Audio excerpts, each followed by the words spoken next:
Ayan guys, baka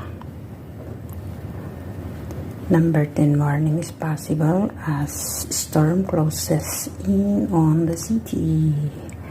Yung mga glasses guys ng mga buildings, yan, nilagyan nila ng mga tape, mga masking tape. Maganda daw na pananggalang yan, hindi mababasag, protection ng yan ganyan,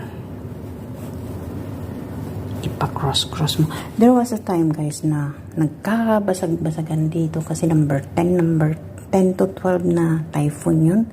Ay, ang daming nagkabasag-basag na mga glasses sa mga buildings, sa mga rise buildings, sa mga ganyan. Yan.